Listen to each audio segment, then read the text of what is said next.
Hello students. हमारा chapter चल रहा है रूरल डेवलपमेंट, जिसके अंदर पहला टॉपिक था rural credit to provide the finance to village economy. The second we are doing is agriculture marketing, the whole procedure of assembling, grading, transporting, making the right, distributing the right price of the commodity। इसी को complete कर रही हैं। Page number 95, page number 95, question number 27, question number 27।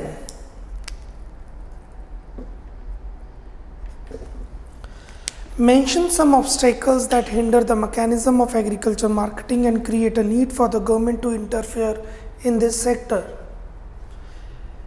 Agriculture marketing को free market क्यों नहीं रखा गया? You know what is free market? Free market is that market in which there are free players like consumers and producers. Why market is not free?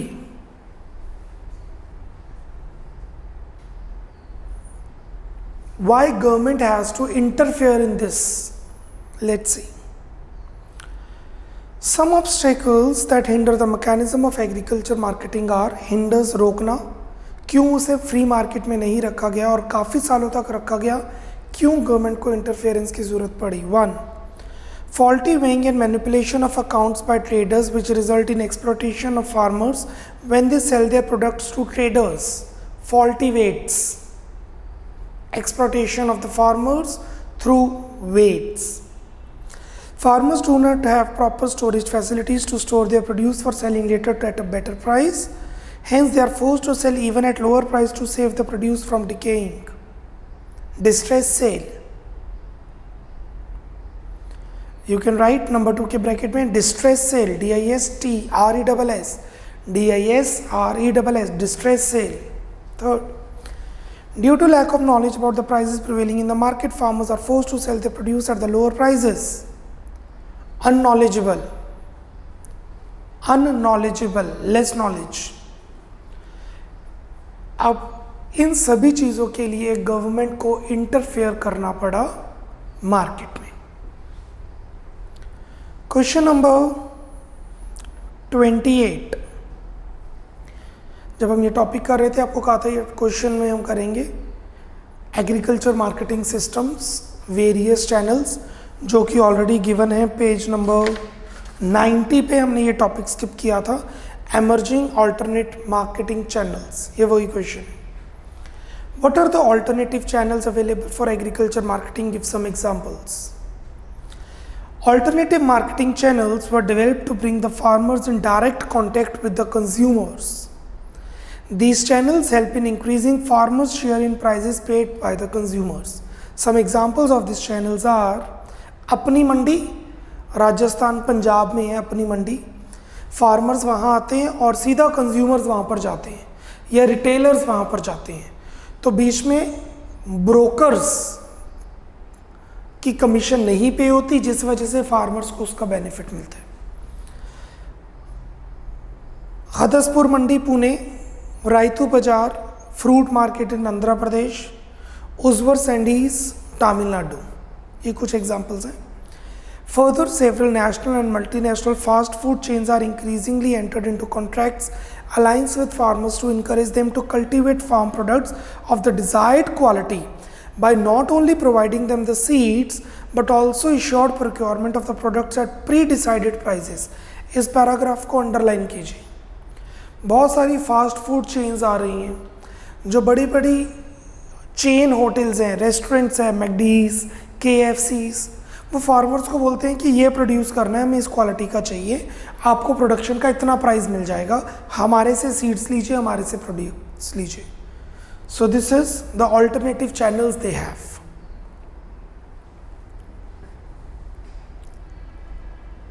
Question number 29,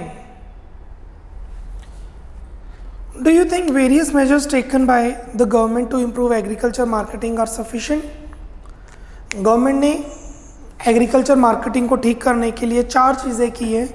the first is regulation of markets. Markets को regulate किया गया, monitor किया गया. 2 improvement of physical infrastructure. Infrastructure बढ़ाया गया, storage facilities को बढ़ाया गया, बफर स्टॉक इकट्ठा किया गया, रोड्स रेलवेज काम किया गया, मालगाड़ी चलाई गई रेलवेज में. 3 cooperative market, self help groups बनाए गए. 4th others like distribution through distribution of food grains, buffer stock बनाया गया, MSPs that is minimum support price और minimum that is price flooring. ये सब कुछ गवर्नमेंट ने जो किया है क्या सफिशिएंट है? The question is whatever the government is done for the marketing system is sufficient, yes or no? The answer is no to an extent. Still it's a far cry to reach what is desired. वहाँ तक पहुँचने के लिए अभी भी बहुत मेहनत करनी है जो हमें चाहिए. Page 95, question 29. Do you think various measures taken by government to improve agriculture marketing are sufficient? Discuss. Government has adopted various measures for improving the agriculture marketing such as regulation of markets, provision of physical infrastructure, cooperative marketing and policy measures like MSP, etc. But even after these measures taken by the government, agriculture markets are still predominated by moneylenders, rural political elites, big merchants and rich farmers which are doing private trade. Please underline, अभी भी ये small farmers को exploit कर रहे हैं. कौन? Money lenders, rural political elites, councillors वगैरह जो विलेजेस के हैं, और सरपंच, बिग मर्चेंट्स, बड़े बड़े traders and the rich farmers. ये अभी भी अपने ही बिजनेस में बिजनेस कर रहे हैं जिससे मार्जिनल फार्मर्स लॉसेस में है. सो जो गवर्नमेंट ने किया क्या सफिशिएंट है? The current infrastructure facilities are inadequate to meet the growing demand and need to be improve further. Please underline, inadequate, पूरा नहीं हो चुका जो चाहिए था. Cooperatives are also suffering from problems like inadequate coverage of farmers as members, lack of appropriate link between marketing and processing, and inefficient underlying financial management. पैसे की management अभी तक क्लियर नहीं हुई है कि फार्मर्स कैसे करें. अकाउंट्स मेंटेन करने हैं, they can not afford CA, they can not afford accountant. Manipulation is still there. So it's a far cry to reach the desired result. एक लाइन लिखिए आगे, एक लाइन आगे लिखिए लास्ट में. It is still a far cry, it is still a far cry to reach the desired results, to reach the desired results.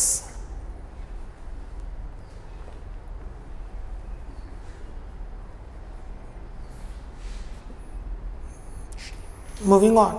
This is our agriculture marketing. What is rural development done? उसके अंदर 4 की issues हैं, 2 कर चुके हैं. The third key issue is diversification.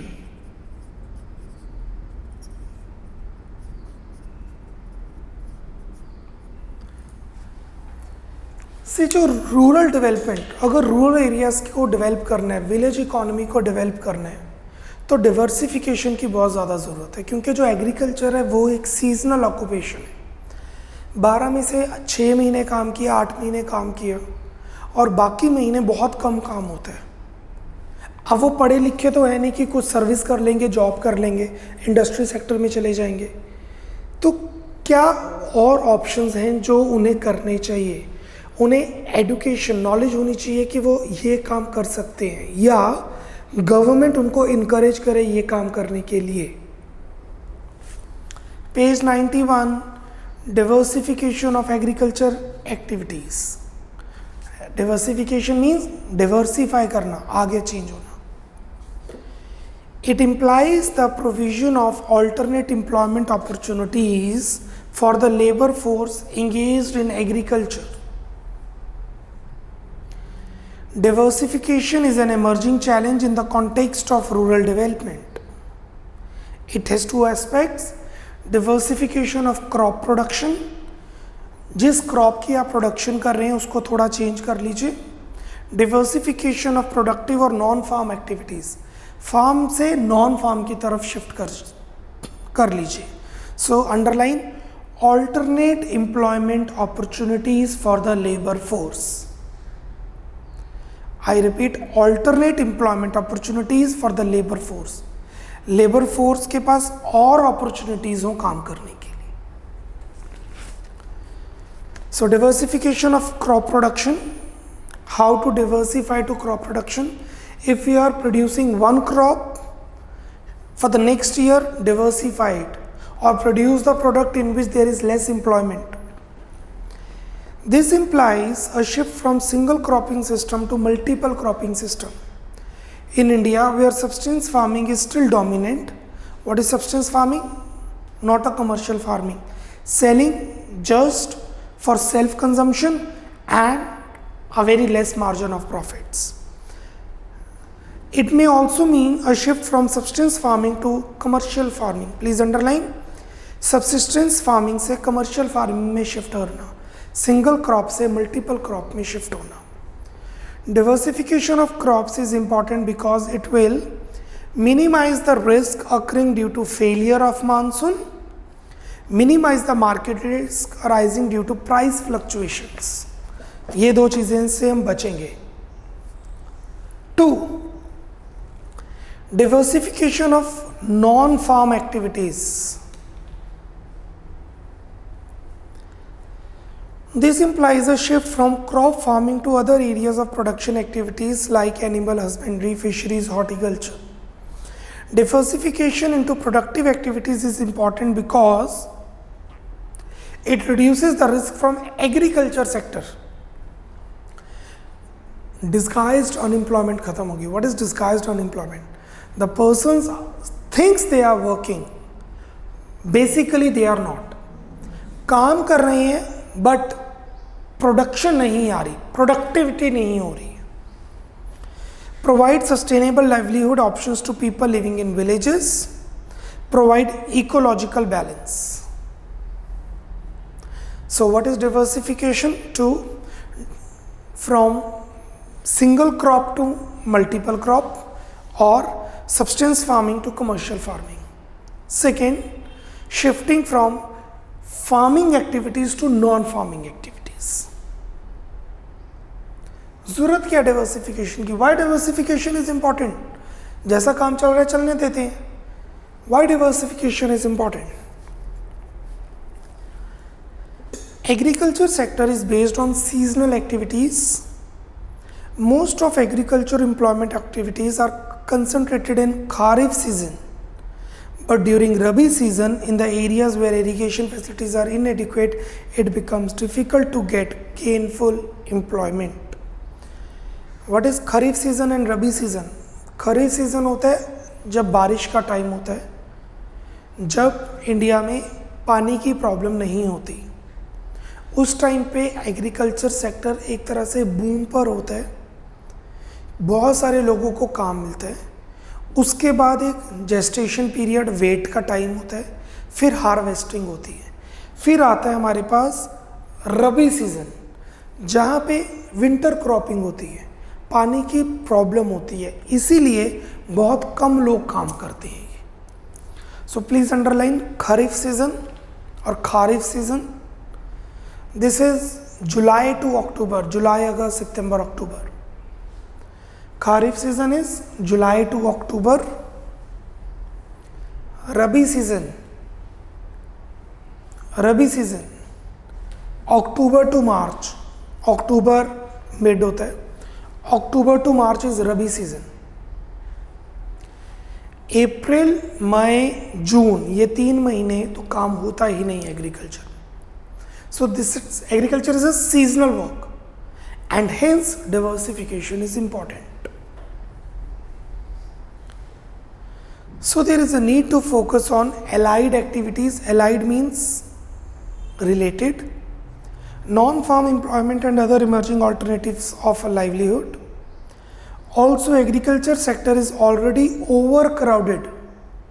पहले ही बहुत लोग काम कर रहे हैं इसमें.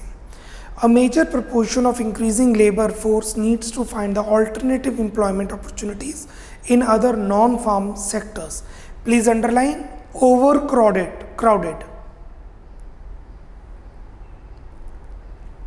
एग्रीकल्चर सेक्टर पहले ही ओवर क्राउडेड है, जितने लोगों की ज़रूरत नहीं है उतने से ज़्यादा लोग काम कर रहे हैं.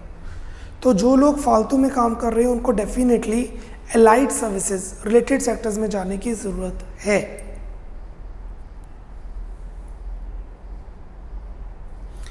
तमिलनाडु वुमेन इन एग्रीकल्चर तनवा. जो चीज़ ऐसे बॉक्स में गिवन है वो स्पेसिफिकली सिलेबस में नहीं है, but that is the related topic जो 1 मार्कर आ सकते हैं. That is why we are studying that. It is a project to train the women about the latest agriculture techniques. It involves women in latest agriculture techniques to increase the agriculture productivity and enhance the family income. A group of trained women runs a farm in Trichupuli. They make vermicompost and earn a good income. Some other groups of women are creating saving through the microcredit system. The accumulated funds are used to promote small-scale household activities, that is production of mushrooms, manufacturing of soap, doll making, etc. to generate income. This is diversification. Women work कर रही हैं, required नहीं है काम करने के लिए. Agriculture उनके हस्बैंड कर रहे हैं, but they because they are literacy in South India is quite high, literacy rate is high. So उन्होंने ये चीज़ जज कर ली है कि अगर हम यहाँ ना भी काम करें या रबी सीजन में जब एम्प्लॉयमेंट अपॉर्चुनिटीज़ कम है तो they work in this and family income exponentially rise की है. Segments of productive non-farm activities we have fisheries, horticulture, animal husbandry. इस टॉपिक पे बाद में जाते हैं, पहले इससे रिलेटेड 1-2 क्वेश्चंस कर लेते हैं. What is diversification of agriculture? 2. Diversification of crop, diversification of activities, and why it is need. What is the importance? Overcrowd agriculture इसलिए. Let's move to certain questions related to this topic. Page number 95.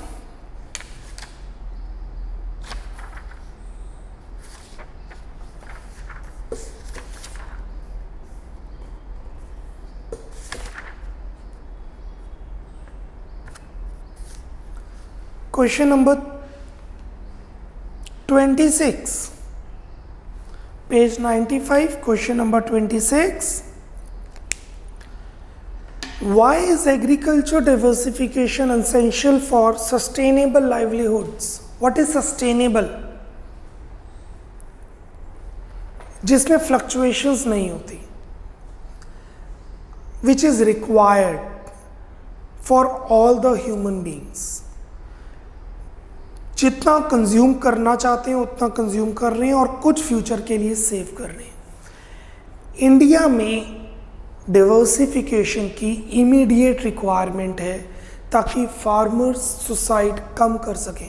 कितना loan government दे देगी, कितने banks right of कर लेंगे farmers के bad debts, कितने farmers suicide कर लेंगे, कितना गवर्नमेंट प्राइस फ्लोरिंग कर देगी, क्योंकि अल्टीमेटली आप ही से टैक्स लेगी वो. इंडिया में फार्मर्स पे टैक्स नहीं है, कितनी देर रिच फार्मर्स भी इससे बचे हुए हैं. सो ये है इमीडिएट रिक्वायरमेंट कि फार्मर्स को समझना चाहिए कि उनको एक सस्टेन्ड लाइवलीहुड जीने के लिए डिवर्सिफिकेशन बहुत ज़्यादा इम्पॉर्टेंट है. Diversification is essential because there is greater risk in depending exclusively on farming for livelihood and to provide productive sustainable livelihood options to the rural people.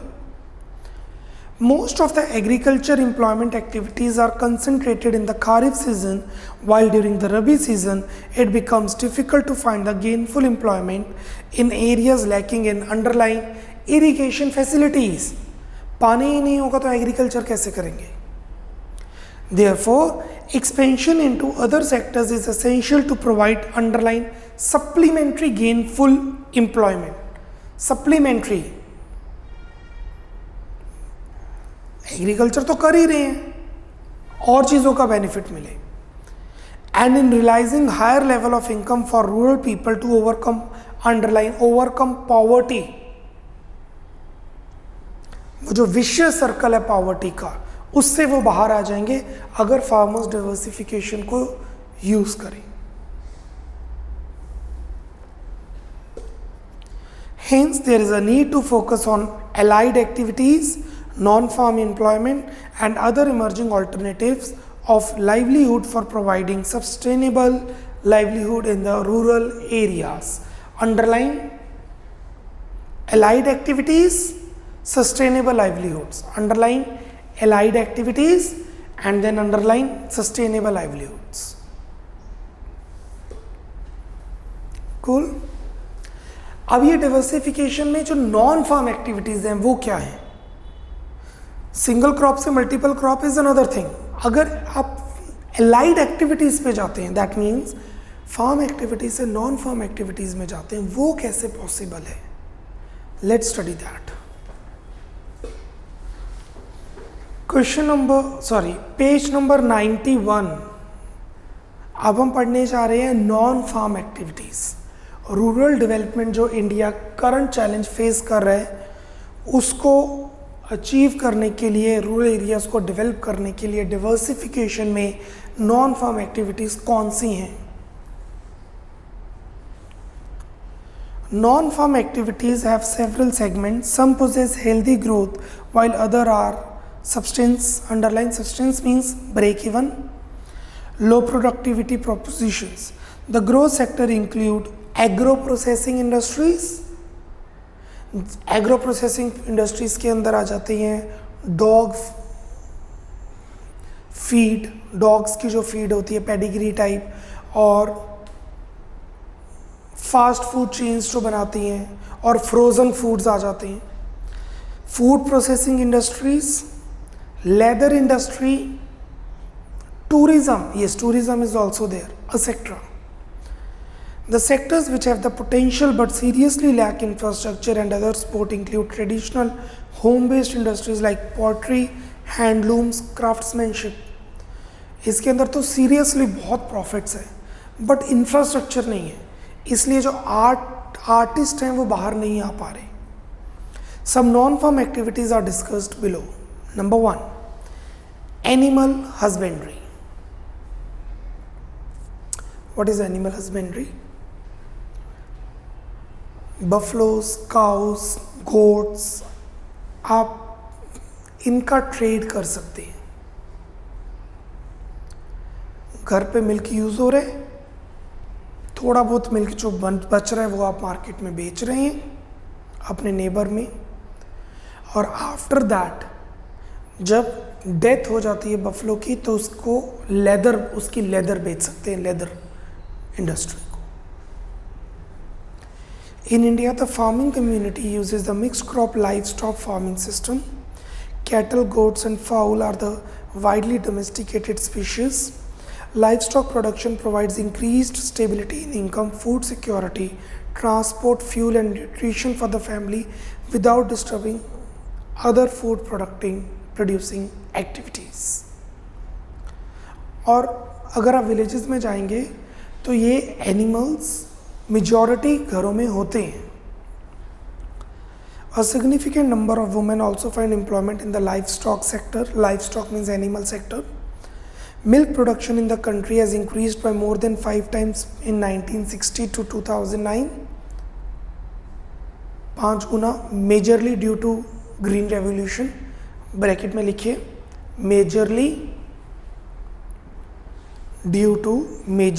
due to white revolution. Meat, eggs, wool and other byproducts are also emerging as important productive sectors for diversification. Sheeps रख रहे हैं आप, वूल का benefit मिलेगा आपको. Improved veterinary care and credit facilities to small and marginal farmers and landless laborers would enhance sustainable livelihood options through livestock production. अगर villages में vet clinics खुल जाए, animals के hospitals खुल जाए, the small one, having one doctor sufficient in one village or 2 doctors in one village, that is cool. और livestock sector बहुत ज़्यादा इंक्रीज और करेगा.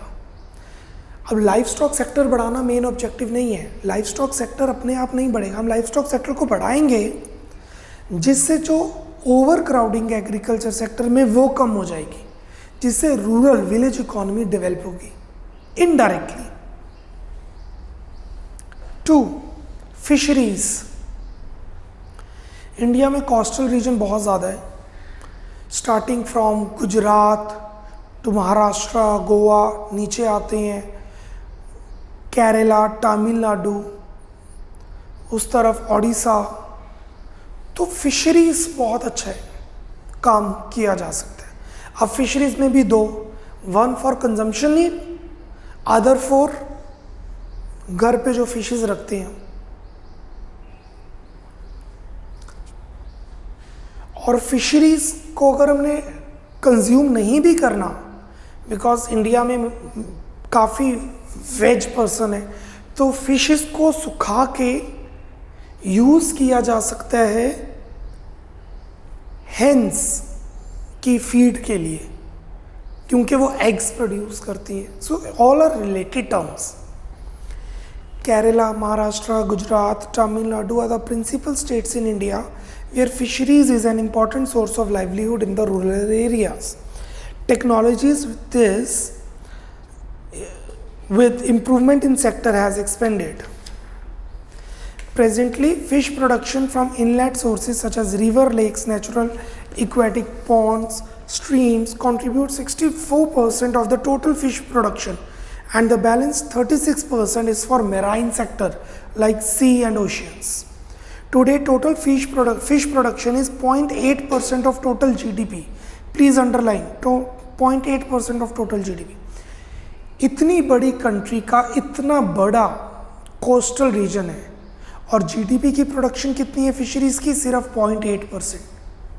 से कितनी ग्रोथ का ऑप्शन इंडिया के पास अवेलेबल है. How much growth we can have.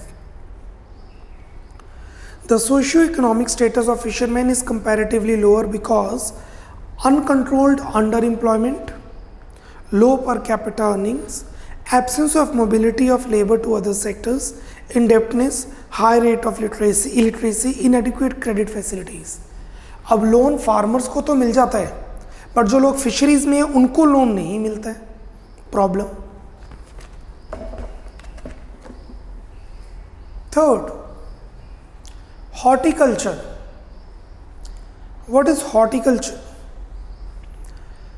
Production of spices, production of flowers, production of fruits.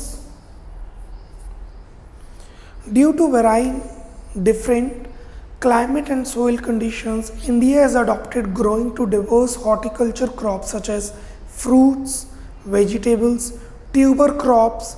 Tuber crops के अंदर हमारे पास आ जाते हैं turnip etcetera, flowers, medicinal and aromatic plants. Aromatic means aura देते हैं, जो फ्रेगनेंस देते हैं. Spices, plantation crops. These crops play an important role in providing food, nutrition and employment. This sector contributes nearly 1/3 of agriculture output, 6% of GDP. Total 18% के approx हो गया, means 24%, 6% for this and around 18% for agriculture. Fisheries is only 1% approx. The period between 1991 and 2003 is called Golden Revolution. Underline Golden Revolution. इसका question हम आगे जाके करेंगे. What is golden revolution? ये वो पीरियड है जिसके अंदर हॉर्टिकल्चर पीक पे गया है. What is golden revolution?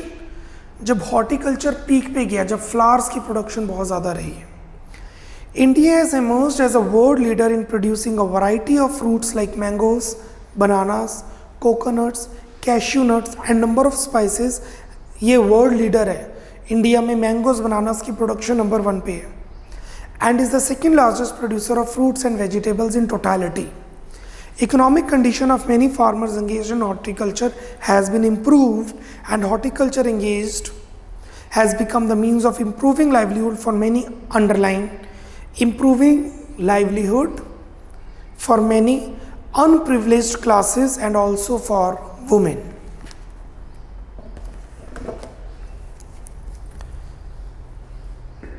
Clear everyone? So ये 3 चीज़ें हैं जो हमने पढ़ी हैं diversification के अंदर.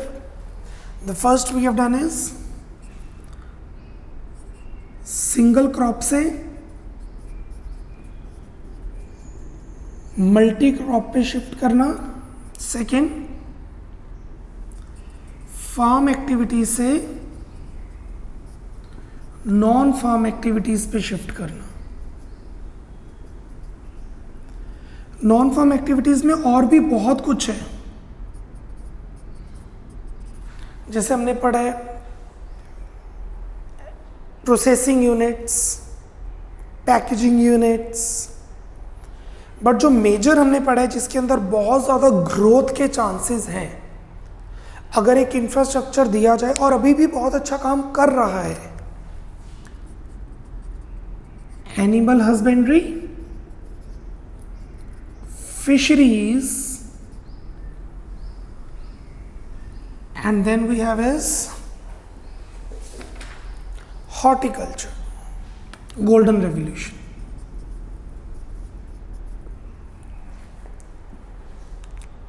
क्लियर? आगे पैराग्राफ की वन है आईटी का. अगेन ऐसा सिलेबस में मेंशन नहीं है, but it is very important कि आईटी से ये चीज़ें कैसे बेटर हुई हैं. Specifically this will come out to be on later. पहले हम इससे रिलेटेड कुछ क्वेश्चन करते हैं, स्पेसिफिकली हॉर्टिकल्चर से.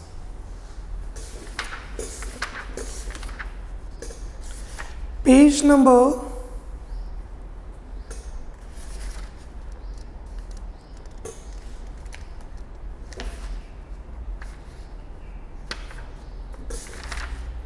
97, page number 97, question number 37, page 97, question 37. Distinguish between green revolution and golden revolution. Green revolution and golden. Green में क्या था? Wheat की production, crops की production, and golden revolution में flowers की production, fruits की production. पहले मैं ग्रीन रेवोल्यूशन पढ़ रहा हूँ, डिफरेंस हम बाद में देख रहे हैं, पहले ग्रीन रेवोल्यूशन को पढ़ रहा हूँ. The introduction of high yielding variety of seeds, HYV seeds, and the increased use of fertilizers, pesticides and irrigation facilities, which led to substantial increase in output of cereals, is known as Green Revolution. It led to increase in the production of rice and wheat. Green Revolution made India self-sufficient in the production of food grains. Self-sufficient in food grains. अब India को food grains को import करने की ज़रूरत नहीं है, अब India food grains को रादर एक्सपोर्ट करता है. Green Revolution provided food security and raised agricultural incomes.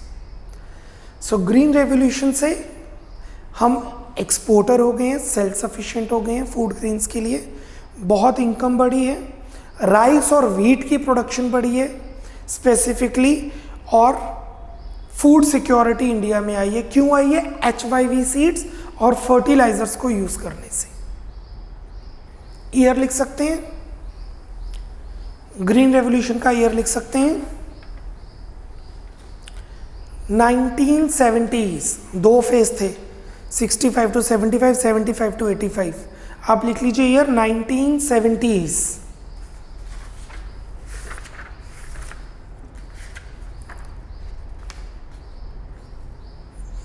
Moving on, Golden Revolution.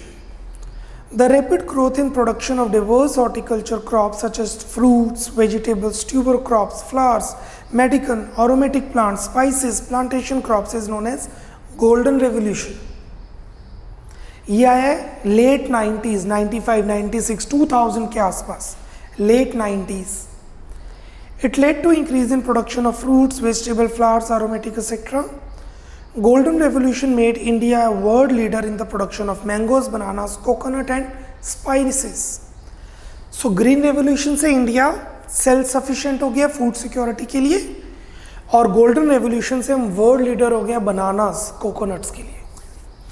Golden revolution provide nutrition and sustainable livelihood options.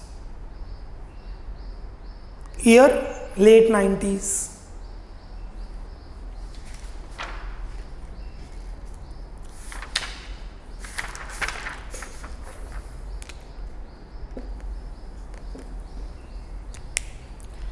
Next question. Question number 40. Question number 40, page 98. Question number 40.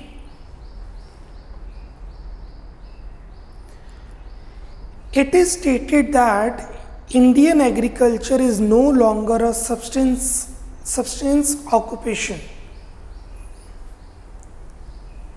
Subsistence occupation मतलब India के जो farmers हैं वो profits नहीं कमा सकते. ये चीज़ सोची जा चुकी है. इंडिया के स्टैटिस्टिक्स, इवन इंटरनेशनल मीडिया ये बता चुकी है, इंडिया में एग्रीकल्चर सेक्टर में काम करना बहुत ही डिफ़िकल्ट है. State the value of statement highlighting the diversification of agriculture in India. तो बताइए why diversification is important if this statement is true, and yes, this statement is true. इसको highlight कीजिए. In the pre-independence period and also during the period just after independence, Indian agriculture was featured by subsistence farming. Under this system, the small land holdings of farmers enabled them to produce just enough to fulfill the needs of their families and to provide seeds for their next sowing season. The farmers did not sell their produce in the market. Before independence and just after independence, India के farmers losses में थे. But 1960s 70s में वो break even पे पहुंच गए. 90s में commercial farming होने लग गई, प्रॉफिट्स में चले गए. और आज के टाइम पे जो डिवर्सिफिकेशन में है वो इंडिया का एग्रीकल्चर सेक्टर ही हम प्राइमरी सेक्टर ही मान रहे हैं, वो तो प्रॉफिट्स में काम कर रहे हैं. बट जो मेन प्राइमरी सेक्टर में वर्क कर रहे हैं वह ओवर क्राउडिंग है, और वहाँ पे अभी भी सबसिस्टेंस फार्मिंग ही होती है. आप पीएयू में जाइए, बहुत सारे फार्मर्स हैं जो ट्रेनिंग लेते हैं. It is the profitable work, बहुत प्रॉफिट पे काम कर रहे हैं. कई फार्मर्स जो कीवीज़ की प्रोडक्शन कर रहे हैं, स्ट्रॉबेरीज़ की प्रोडक्शन कर रहे हैं. अब यहाँ मार्केट में स्ट्रॉबेरीज़ लेने जाओ, आपको अच्छी स्ट्रॉबेरीज़ नहीं मिलेंगी. वाई? जो अच्छी स्ट्रॉबेरीज़ हैं वो तो हम एक्सपोर्ट कर देते हैं, बाहर भेज देते हैं. However, after independence, the government introduced a number of reforms such as abolition of a zamindari system, consolidation of land holdings, etc., which led to substantial increase in agriculture output and led to underlying commercialization of agriculture. The farmers started selling their produce in the market for money. This led to improvement in their living conditions. However, this also proved to be insufficient as agriculture infrastructure was not enough to enable the agriculture activity all around the year. ठीक है, हम commercial farming पे पहुंच चुके हैं, but still जो जहाँ India को पहुँचना चाहिए, इतना बड़ा लैंड है। India is number 7th in geographical area in the whole world. Population में नंबर 2, मोस्ट प्रोबेबली चाइना को भी एक्सीड कर चुके होंगे जब काउंटिंग होगी। स्टिल एग्रीकल्चर ब्रेक इवन पे काम कर रही है, and hence this led to the need for encouraging diversification of non-farm activities. Underline, this led to the need for encouraging diversification of non-farm activities such as animal husbandry, fisheries, etc. The activities help the farmers to supplement their earnings. Tourism भी आ सकता है इसमें। आपने देखा होगा villages के अंदर एक हवेली बना दी जाती है, स्विमिंग पूल बना दिया जाता है, and you can roam on a tractor और समथिंग। अमृतसर के अंदर है हवेली, वड्डी हवेली, and this is called tourism. This is also comes under diversification. These activities help the farmers to supplement their earning. The value which is highlighted are the attempts to improve the living standards of the farmers. In lecture number 4 हम diversification complete करेंगे। अभी diversification complete नहीं हुआ है। Will wind up diversification and if we get time will do the organic farming, the 4th key issue of rural development. Till then, bye bye.